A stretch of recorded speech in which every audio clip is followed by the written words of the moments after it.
omoni ba bitumba lolenge wana étant vu l'expérience oyo bango ba umena kata carrière oyo na kata ministère eza susu biloko na bango ya ba age na bango wana te eza iloko moko bakutani toyoki boye eza makambo bana mikete ko banda ko publier ko banda ko ça vraiment na média Kabundu alesa alakisi voir même l'identité ya mutu oyo batindaki soi-disant partout carte lecteur na ye avandi na mabinza tout et tout moi ça m'a fait mal partout aza mwana moko nga na très bien. Ah bon? Oui, je connais très bien partout ce qui a kolandanga na pesi mbote mais ayebaki musala oya koti koza pembe na basana nzambe eza Judas d'Iscariote pe oza pembe na Yesu. OK. Ah OK. Pasteur ebele lelo baza koyeba état d'âme ya bandimi na bango te. Baza koyeba état d'âme ya ba collaborateur na bango te. Ya ba proche na bango te. Lui il est là juste pour l'argent. Atei, asilisi, mbongo ekoti combien? Allez, toke na maya pembe, toke na maya boye, ainsi de suite. Mais état d'âme ya entourage na yo, ya bato zo ko fanda na bango, yeba lolenge ko fanda na bango.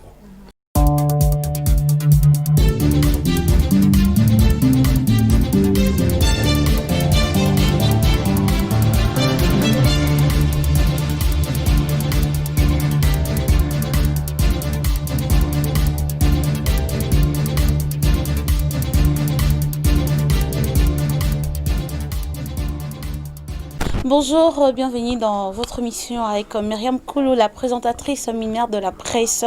Je dis un grand bonjour à celui que j'appelle l'ombre, l'ombre de King Thierry Vita. Un grand merci à toi, maman Francine Vinta, je vous salue. Là, je vois Yves Kalamba, Yves Lobby, la confiance du maître. J'ai confiance, c'est Léa Yenga, il passe à Batolevis et Yenga, je te salue aussi. Divine Kalumi, là, je vois Anthony Kaouka, mon vieux, je te dis bonjour. Bilanga Maloba, GFT Bilanga Maloba. Bambotinayo, Junior PJ, Balobi est vraiment bras droit, quoi. Il y a le King, bras droit, Pimbin, à papa, quoi. Pardon, Shadrach Balouka, je te salue aussi. Bob, tu nous manques beaucoup, il faut appeler le privé de quelqu'un. Un grand oui, à joyeux anniversaire à toi, Merveille Massamba.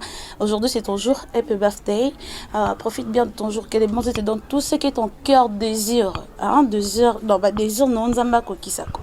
Sans plus tarder, je vous présente mon invité d'aujourd'hui, c'est un homme de Dieu, on va parler. Ou Monica accoutrement, dis de nos monites. Non, maintenant, il faut que je moi, jupe, moi, la maman, Milaï, sert en Christ. Léo, la minière, tout ça sert en Christ. Bonjour, pasteur Martin. Bonjour. Vous allez bien, papa? Ça va, ça va. Un petit mot à tous nos abonnés de Koulou Media et nos fidèles au Balingama Monzambe. Bon, je les salue, je les bénis au nom de Jésus. Na Pambolupé, Colochen Oyo, Ekinde Liboso, Maman Françoise Vita. Voilà. Maman Françoise Vita, je te salue, que Dieu te bénisse. Moussa Ekinde Liboso. Omoni Nakata Moussala Oyo, il y a le haut et le bas, mais il faut vraiment côté les mapenza. Malobe ezali, benjure ezali, critique ezali. Sans critique, t'es rien. Même hier en matin na croix pour la critique. Alonga qui peut pour la critique. C'est ça un peu, je vous salue au nom de Jésus. Merci beaucoup. Et comme le pasteur vient de dire, Abina Moussala ba critique ezatoyi kaka mpiko to sala vraiment Moussala, to landarabi mondela nzambi mwandam yango lelo vraiment to kipoto solo là. Pasteur Martin, retour à Corona. Des données que les gens comprennent un peu peut-être dans mon pied. Moi, un mètre parce que Corona ils ont guili sous. Un petit mot par rapport à Yandenge et Corona, ils ont dit que ils ont frappé ma caisse koleka. Ndenge zaki natura liboso. Bon, au moni Bible zoloba.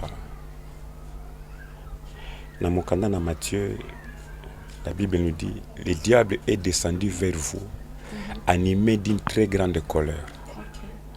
Au moni peuple de Dieu et kenda ki mingi pa na Nzambe. Satan a se retrouver na zéro.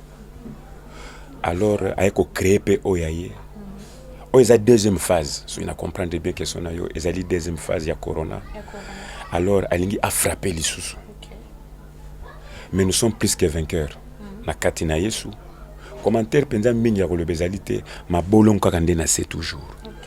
biso basali na nzambe mabolongo nde na se totikani kobeta na mitu kobeta na mitu eza na ntina moko te totala démon oyo adversaire oyo aza na liboso na biso oyo azokombattre monde oyo azokotema na kati na monde keno fulani alobaki pakala alobaki songolo alobaki ekendaki emataki alors que nous avons comme l'adversaire le diable oyo aza na kati ya kanda banani bakotelema banani pe bakotelema te. Merci beaucoup, pasteur évangéliste Martin. Voilà. Question moyenne ngazolo bayobi que non, tozo betana mitu, mais na milieu ba pasteur, ba homme de Dieu, to bien ba daddy, o to misana ko bien ba daddy, entre bango ba querelle les alliés. On a vu le évangéliste Kizamina Kibila avec le pasteur Walesa. Il y a eu de donc comment je peux dire des tiraillements, je peux dire parce que benana mutumoko abimi alobi que non ba pesa kiembongo achela le pasteur Walesa poison. Est-ce que vraiment ça qui est très important puis nécessaire que bango bato biso to landaka tout ça bon comme exemple il y a Jésus parce que to za vraiment ce pasteur a biso likamboro yoka. Attends, maman, non, le binôme sur mais quand un homme de Dieu te parle, vraiment. Mais comment on a que baron va traiter ma na média? Est-ce que ça qui est nécessaire, c'est important quand les hommes de Dieu ont des problèmes, bah régler na média? Bon, ok. Nalandi, motuna no malam maman concernant l'évangéliste Kizamina Kibila et le pasteur Kabundu Alessa. Omoni ba querelle wana est vraiment approprié pour nous ban Nzambe te. Mais la Bible nous dit ils vous feront la guerre. Nati koloba ane bandeli été. Le diable est descendu vers vous d'animer d'une très grande colère. Alors, les deux personnages là, ce sont des leaders. Baza basai Nzambe, ou baza comme ma peuple de Dieu devant la face, devant la trône de Dieu. Mais tala siko basala nzambe yango lolenge oyo baza ko se comporter nalandaki media wana nalandaki pasteur l'évangéliste Kizamina Kibila nalandaki avant que nalandaki Kabundu Alessa le même jour. Kabundu Alessa alakisi voir même l'identité ya mutu oyo batindaki soi-disant partout carte lecteur naïe avant d'ina le mabinza tout et tout. Moi ça m'a fait mal. Patou azamwana mukonga naebi très bien. Ah bon? Oui, je connais très bien Patou, ce qui a kolandanga na pesi mbote mais ayeba ke musala oya koti koza pembe na basana nzambe eza Judas d'Iscariote pe oza pembe na Yesu. OK. Ah OK. Omoni na ba offre nyonso o inalendeka à partir ya média et à partir ya internet ya Kabundu Alessa quand on appelait les petits par téléphone to kutana place boye to sala boye nazana transporter to kopeso transport et ça été na bete na oski na lisolo te ngamba on a sanini na zolandango ozomona et le gars qui girait que non ngai soki ba tout ngai te tout ça na voiture tout ça sont des distractions maman. OK. Peuple de Dieu n'attend oyo azana tango ya koyoka makambo na te. Eza tango oyo bana na Nzambe il faut baleka na kati ya repentance. La Bible dit le pardon est une puissance qui libère. Au moni, si on a dit bien pasteur Kizamina, c'est un pasteur que je connais. En tout cas, ça fait des années. On a payé Pembote, aye binga pe très bien. Depuis na kapela wana na mon époque bande obengo self control. Et pas patoro. Nazalaki wana tozaki na sima na ciné bingo. Après ciné bingo et kokoma na liboso wana oza komona mama. Omoni ba bitumba lolenge wana étant vu l'expérience oyo bango ba umena kata carrière oyo na kata ministère eza susubilo ko na bango ya ba age na bango wana te. Eza iloko moko bakutani toyoki boye. Eza makambo bana mikete ko banda ko publier ko banda ko lo vraiment na média batunyo so ba mona que non l'évêque omoni bino pe ba le pasteur Kabundu Alessa avec l'évangéliste on dit ba bendani wala vraiment moni ba question ni ba journaliste pe eza rappel ba question moko penza ya songi makasi mama. Exemple ça la vie. Boza ba question moko songi donc bochaka batu na kati ya conflit trop. Na landaki ba journaliste bazo tuna pasteur Kizamina. Oko porter plainte té. Oko porter plainte té. La conférence de presse ana. Oui. Tellement qu'il était poussé. Alors cette fois-ci je vais porter plainte. Au CPL ici batu bana nzambe to CPL ba journaliste. Cette fois-ci. Bien 8 fois 6 c'est ça wapi. Kaka 7 fois 6. Et comme ici ba 8 fois 6. Oui. Donc à patienter à trop lokolo meseni komela mela na mokanda na Isaïe 53 Isaïe azoloba muto azoye pa na bino azana aspect azana beauté te azana eloko moko te azana tyran satan moko te aye kolongola nde ba captif na kati ya nini ya bobungi poto que na kati ya nini ya repentance mama na mkusi na koloba ete bitumba wana ya kotiela ba poison wana ebandi lelo te. On a vu aussi le pasteur de la foi. Lui aussi, il a été empoisonné. Le pasteur de la foi, il a été empoisonné. Mais il y a un mokanda moko na Matthieu, ce qu'on peut permettre. Oui. Oui, mais c'est qu'à poisonner ou ta. Pour les gens déjà dans la Bible. Les gens les lotés. Tozui mokanda na. Tozui Matthieu 26. Peuple de Dieu, na kansi bozorandanga, est-ce que vous allez? Gloire à Dieu. Matthieu 26, toye à partir du 14e verset. Alors l'un des 12 appelé Judas Iscariote alla vers le principal sacrificateur. L'un des 12. L'un des 12. Donc Azaki ali bandati. Be bato bazo sala makambo na epa ya Walesa, epa ya Kizamina, baza bana li bandate. Bazaka bato akati. Abi l'un des 12 appelé Judas Iscariote alla vers les principaux sacrificateurs. Et il dit, que voulez-vous me donner? Bolingi bo pesanga nini? Et je vous les livrerai. Et il paierait 30 pièces d'argent. Déjà, ils ont déjà poison.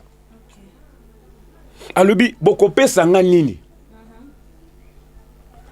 Bien aimé, nga na pesi soko permettre maman, na pesi mbote pas pasteur nanga l'évangéliste Guy Daniel Ntassa. O nazalaki garde rapproché na ye. Tilelo nazawana pembe na papa nanga. To me kamara makambo ebele maman. On peut te proposer, on peut te dire ceci, on peut te proposer cela. Ndenge to na téléphone, bazo proposer papa tout. Sur téléphone. Non, tu fous le transport. Il y a tout na place boy. C'est pitié. Muto alingaka papa na ye, abomba ka pe bolumba papa na ye. Mbongo e kabola bisote à travers basai na ensemble. Mais awas jida salobi nini na ke na ye pa na bino. Ceux qui n'a pas si nous repé sanganine. Donc awa déjà jida ça comme qui tipo. Maman bi tipo. Tipo o bande ko teka batukala na matadi barabe bakoya bakoste bato na bango tipo baza ko teka batu. Donc Judas a comme qui tipo et pas sacrificateur. Et puis ces sacrificateurs ce ne sont pas des pains mais ce sont des sacrificateurs, des serviteurs de Dieu à qui qu'on proposer bango que beaucoup pe sangani en échange. So na pesi no mutu ya mutu wana 30 pièces d'argent. Oya sala kinango même pas eloko. Sona kiti muke na se mama yoka ndenga lobi. Alobi boye. Alobi le fils de l'homme s'en va selon ce qu'il est écrit et lui dit et ce qui est écrit de lui. Mais malheur à l'homme par qui le fils de l'homme le livre. Mieux vaudrait pour lui cet homme qui ne fut pas né. Judas qui le livrait prit la parole et dit, et c'est moi, Rabbi. Jésus lui répondit, tu l'as dit. Donc, entourage oyo, et là, comme on a soulevé, maman, pasteur et belé le lot, bazako ba état d'âme ya bandimi na bangote. Bazako ba état d'âme ya ba collaborateur na bangote. Ya ba proche na bangote. Lui, il est là juste pour l'argent. Atei, asilisi, mbongo ekoti combien? Allez, toke na maya pembe, toke na maya boye, ainsi de suite. Mais état d'âme et entourage na yo, ya bato zo ko fanda na bango, yeba lo lenga ko fanda na bango. Yeba que non oyo état d'âme neza boy, oyo état d'âme neza boy, même tes proches collaborateurs. Linga okoma ami ya ba collaborateur na yo. Que okoma ennemi na bango. Ko koma ennemi na bango, baza peu près à ko sala opema be. Merci beaucoup l'homme de Dieu. Na pour mon côté koloba sur la repentance. Apparemment na ba église ils font chaque jour. L'église do comme belé ba homme de Dieu bazo bi belé mais na ba aucune église bo mona.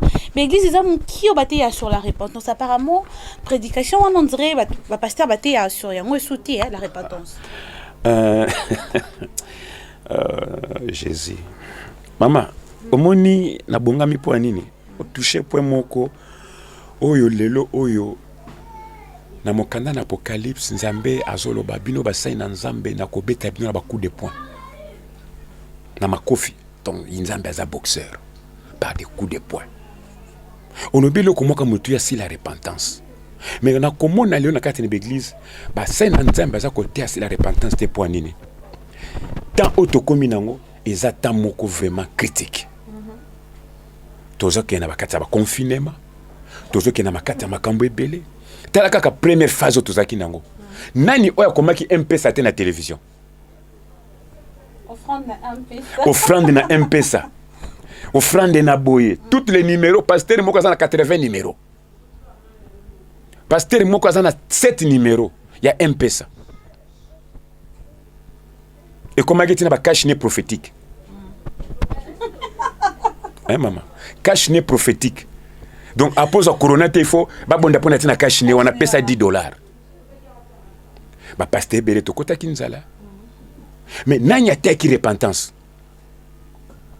Aibi que nous sommes à repentance, na ko sibi lokola na end. Na end lelo. J'ai suivi le pasteur nani on a payé simbote pasteur nangana ni oya yani ya limité. Pas Léopold Marcelo, merci maman.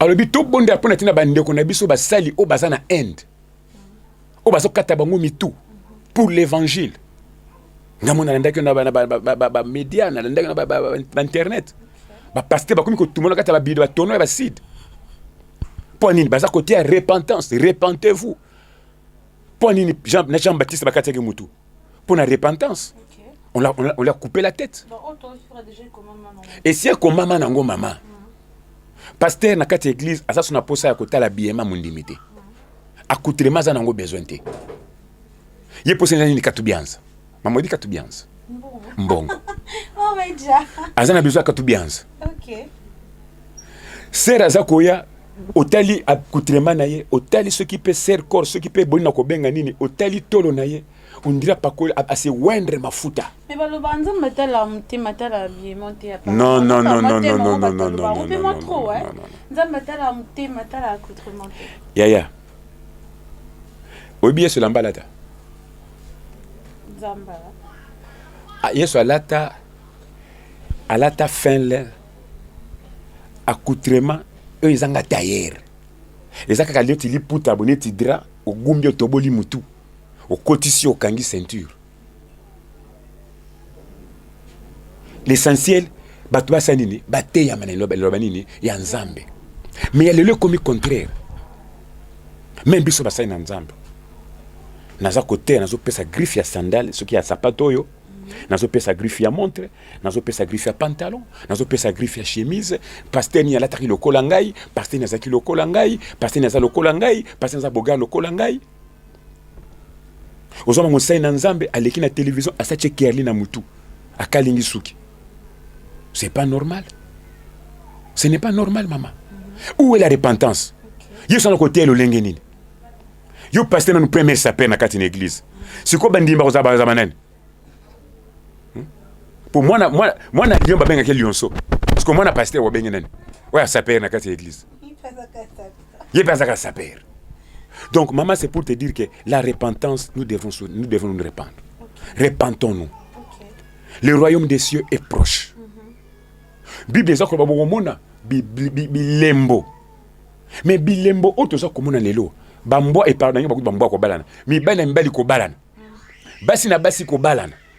pe baza ko adopter yango baza ko ndima ngo na monde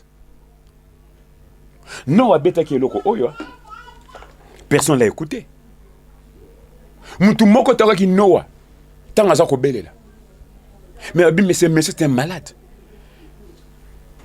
les loyo ba sena nzambe bele ba kuna ba mégaphone nzela côté na ba capella côté na ba place publique côté ba place périphérique ba place belé na ko kela ye ba binini akoya azanga yana za côté aluka 100 francs mabonza de ba finga ki Noah mais tant que comme ki mokolango et comme ki nini et comme qui passe pour une attaque sur la repentance. Repentez-vous. Les gens ne veulent pas écouter. Baza kota la ngulu ya kapela, baza kota la poulet mayo, baza kota la bamini, baza kota la boye, bien aimé Sodome na Gomorre et c'est quitté. Repentons-nous s'il vous plaît mes frères et sœurs. Le royaume des cieux est proche. Kozala mosai na nzambe mon frère ma sœur yozo landangai. Ezate kozala col pastoral. Ben so tuna kamie to moni pasteur ba kola ye wapi azwa yango wapi yebsanga mama Yesu nana sala ke fete nous sommes na téléphone papa comment pasteur to melite donc comme la pe koko comme pe pasteur donc il faut ba même pe na bar bokendo komela bokendo ko sepela ba ba kilo poudre non ça n'a pas de sens ça n'a pas de sens. C'est pourquoi na kati na l'église ndoki à côté na kota na église teme tozali na église tozali nango kala ndoki à côté na kati na église atiki kindoki na porte et rabimi à le côté yango lelo pe na église comme pe lolengo na église de réveil surtout les églises primitives tozali nango lelo et ça une église mon côté o respectaka mibe côté le côté l'église de réveil et respectaka te kimbanguiste protestants, musulmans, tout ça, batambo na kati ya principe. Mais oya lelo okopesa mwana nzambe principe akolanda ngote. Pour nini aza repentité. Repentance kati na ye mama ezate. Non ba enseigner ngote. Ba enseigner ngote. Tuna mundimi asali 10 ans 15 ans na kati na église. Yo pasteur oyo kote mundi pasteur aza ko tuna yo na kati ya bureau oyo kote ya nini awo. Message na peuple nanga ezanini na peuple nanga. Ya nzambe te commandé ya biso. Comment on encore papa pasteur? Mama, quelque part nengo bengela nguso ki pe koso pe kopete na habité. Mais aza ko tuno moninga na kati ya bureau. Message ni memi na peuple nanga. Na mimi ngo na kati ba se repentir papa. So yimoni matea wana oyi memeninga. En tout cas la porte est ouverte. Et pas nanga na te ya ka recevoir. Mutuna na mata avion te, amona couleur avion te, aéroport anjili ayebi angote. Ale katamsu nenga kinda mangenge ngia mona katamsu aéroport mais na kati nde basala ka checking nyonso tout ayebité so tuni ebi go pass le konini o sanga go pass ngelo banini de ezana biloko mususu toza vraiment biso basai na nzambe toza na makambo ebele o futo la kisabana na nzambe et que tout mana que tout on a nenga ba biloko moko ya futilité biloko moko pamba mema mutuna oyo oza komona puisque bible so ba été la nature ne vous est-il pas enseigné. Nature puis faut enseigner biso. Tous les cas que nous la Bible dit. Moi na moi si o pas Yesu. Mama limisa na lola mingi. Moi na moi si pas na Yesu. La pite Marie. Aina parfait na ye. Ko so pa na mutu ya nini ya Yesu. Mais ba ko ba nini. Malasi oyo ebongi na mutu oyo te. Pour ne pas y avoir qui valeur ya Yesu te. C'est des mêmes aussi dans nos églises maman. Basali na nzambe belé ba miye bakate na kati na église. Basali na nzambe ebelé ba miye bakate baza banani liboso ba fidèle na bango. Alobi mais c'est tout ka parfait oyo. Pona babola, pona boye, pona mériter na mutu na Yesu te. Pour nini même ba disciple basali na repentance te. Parce qu'il y a une repentance, il devrait au moins se repentir aussi. Okay. C'est un peu ça. Merci beaucoup, Pasteur Martin. Comme déjà cochité malem et fin émission, je ne pourrais pas finir cette émission sans que tout une question sur la prophétie. Tout le monde l'église est belée, la prophète va tellement embellé. Prophétie est au bon. Prophétie au début qui est de prophétie ça pour bien, mais tout le monde en prophétie ça pas ça. la plupart ya bana tozomona ba shege na bandika awa okaka non ba pesa prophétie na ndako ke na ndoki ne ba parents ba tchakinga libanda. Mais si je me rappelle bien dans un tout moi il y a un pasteur qui a dit sorcellerie eza lokwa malaria ba traitango. Comment le pasteur a sa prophétie que mon dans un kindoki mais oui aussi ce kindoki ana té mon a se retrouvé dans balabala. Oui. Le prophète prophétise avec faussettes. Les sacrificateurs dominent sous leur conduite. Et mon peuple prend plaisir à celle-là. Que ferez-vous à la fin? Que ferez-vous à la fin? Olobi awa était ba prophétie et commis ebe na kati na église. Ba prophétie et commis ko panza mabota et commis ko panza bana. Et ça ba prophétie moko ezanga remède. Ce sont des prophéties moko terre à terre. Okay. Maman, comment tu peux imaginer que tu as na kati ndako? A koti na kati ndako alobi non. Aibi ndako ngote. Aibi muto ngo pété. Mais il fait que moi la couleur ya ndako abi je sens la pauvreté. Je sens la pauvreté. Nazoka sola boka okina kati ndako oyo. Nzoka ni muto ngazani mu Congo. Amela manaz aza déjà quelque part. Aza DG quelque part. Mais on t'a dit que je sens la pauvreté. Moi, je suis un DG. Eh, fossette. Il y a le côté, aza côté l'apparence ya mutu. Au côté na kata ndako abatu, olobi ke non na moni kindoki na mwana, na moni kindoki na boy. E bongo yo ya yo, bana na yo. Bino kaka bino ba jonso baranini. Ceux qui papa oti côté ya, milimi ceux qui ndana ndeni. Na bana. Siko oyo bana basana kindoki te. Na kata ndako. Tala bana yo bien. Bana basana kindoki. Mobulu kofinga kotonga koyina na kosona kata ndako na yo champion. C'est qu'il y a la sorcellerie quelque part. Lelo ba pasteur bakomi ko kabola bana okomona mwana shego na Victor Otunye likambu nini ndongo tukoloba ote papa nanga mama nanga balobaki na église tele azana kindoki azana boye ya na zoloba ete biloko wana totika na ba aventure na ce sont des théâtres. Ton voix mi pe na ba façon ebele. Alors le col est coquité, to comme que tu as système IP mususu. Système baba mankiona. Le kasa na salo lemo. Na kambe belé. Yesu tanga za côté na kati na foule na bato. Jamais Yesu a prophétisé Nicolas soutien à mutalati na kati lamba. Mama na moni ofandi pembeni wana ngana sana ikana zomo na yo. Na moni ofandi pembeni wana mulangi moko za pembeni na yo. Eza ya couleur boye. Mama lati soutien couleur boye. Jésus alobaki yango place. Ce sont des faussettes. Ba prophétie moko ezanga remède. Mais yo kandenge Jérémie azoloba awa. Alobi ana 28. Alobi boy 28 et 9.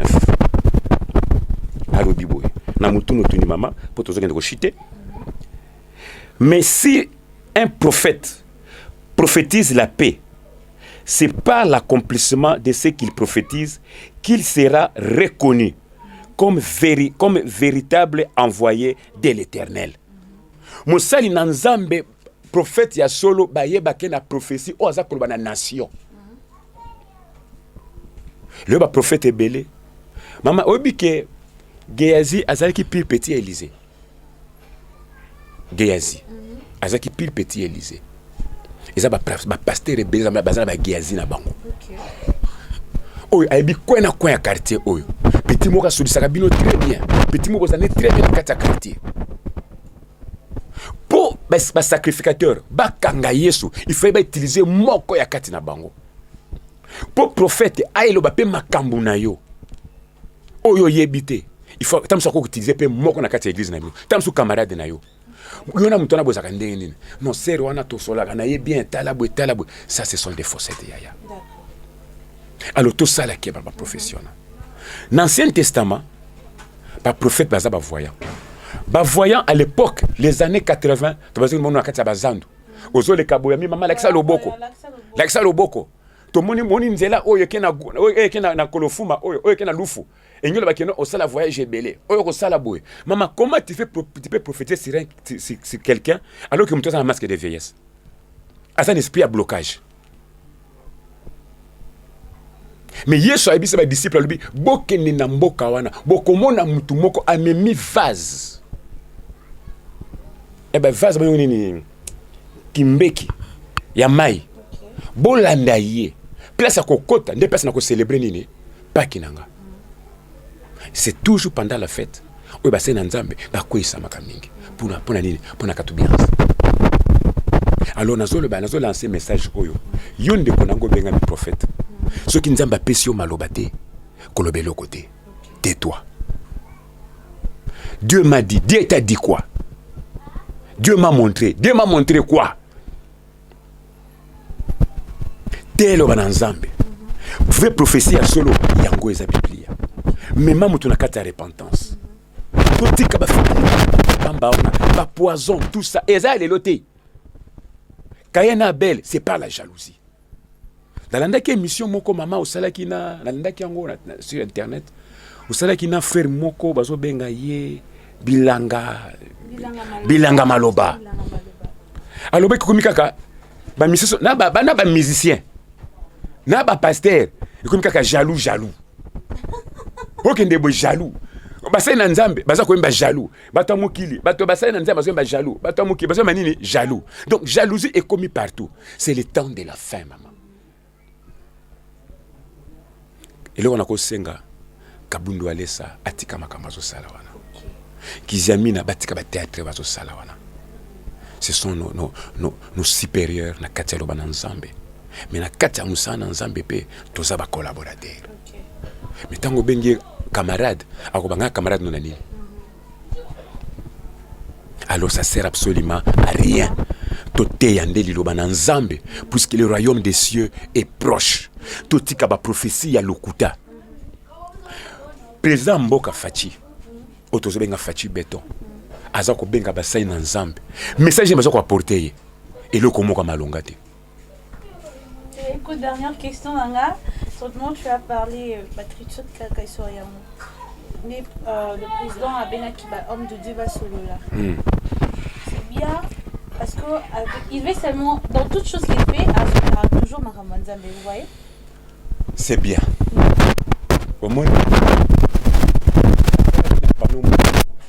Bache président de la République na kati stade de martyr afungoli maboko azako bondela nzambe. Maman azwaki bataki. Azwaki ba coup de fil.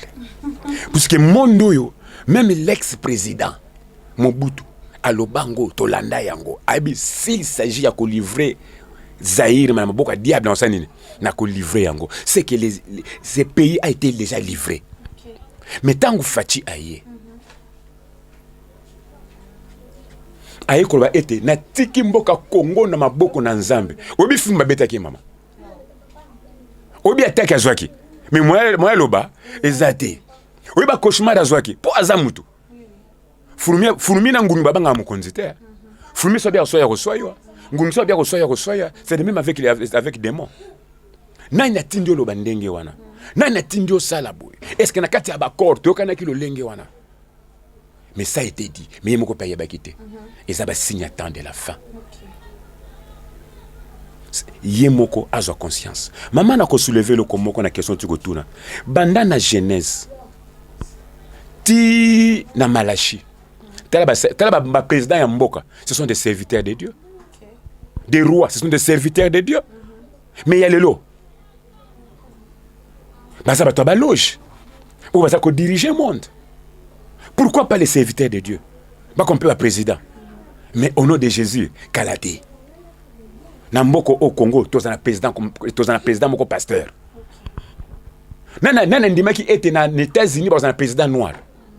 Vice-président des États-Unis à Zakouloni. Aza Mwindu non? Aza Mwasi, vice-président. Aza Mwasi. Mais pourquoi pas ici chez nous? L'Afrique est le berceau de l'humanité. RDC c'est un gadget. Tala corona eza ko circuler. Tala corona ndenge koti. Mais musapi ya Congo, musapi ya Afrique, ya monde entier eza Congo.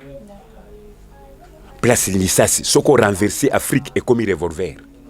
Mais place à ko beta gadget eza ndé RDC.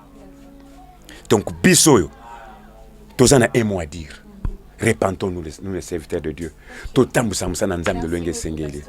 beaucoup. Nous sommes arrivés à la fin de notre mission. Vous avez des gens à dire bonjour?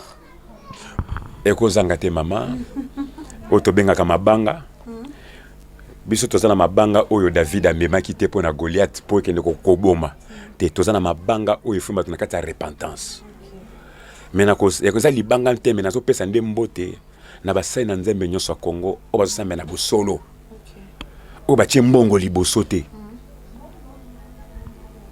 tomonaki na ntango ya confinement awa bato ebele batiaki ba mpesa boye na boye bien-aimé totika lokoso wana topesa nde lokumu epa na Nzambe napesi mbote pa pasteur na ngai Guy Daniel Ntassa sur avenue Kanda numéro 10 esika nazalaka. J'ai un groupe d'intercession eza na Kimbangu na avenue ya Ngambi esika tobondelaka ezaka na kati ya instance ya armée de restauration puisque omoni Yesu alobi ayebisi badisciple alobi kino ngongani na kozala na bino jusqu'à quand je serai avec vous. C'est que biso basai na Nzambe pe biso bana oto fanya na makolo ba papa na biso il faut tobima. En tout cas, je salue mon pasteur en passant, tous les hommes de Dieu, basai na Nzambe nyonso na pesi mwasi na ngambote na pesi ba na ngambote. En tout cas, bambote za ebele na bana ngai kata lingomba ya veni ya Ngambi otola mkaka chaque 4h du matin ko kende ko bondela Nzambe tikete Nzambe na lola a pambola RDC na kombo na Yesu. Et voilà, nous sommes arrivés à la fin de notre émission. J'étais tellement contente de vous présenter cette émission. N'oubliez pas d'activer la cloche de notification à chaque fois que ce que Myriam Koulouna bateau de travail on a cool immédiat tout ça l'émission tout côté sur la chaîne. Vous allez toujours on a pas commenter, liker, partager le lien de nos émissions et ça là vraiment bien. Bon s'abonner tout vimbi c'est lourd comme hein. Là, je vois mon vieux Dina l'impeccable. Là, je te salue, mon vieux. Merci beaucoup. Merci pour nos conseils, Nayo. Je vous aime tellement beaucoup. Ce qui vous s'épelle dans l'émission, vous s'épelle qu'il y a un bandara homme de Dieu. Hein? Commentez, appelez, écrivez-moi en privé. Et ça, là, vraiment bien. Merci. Bye.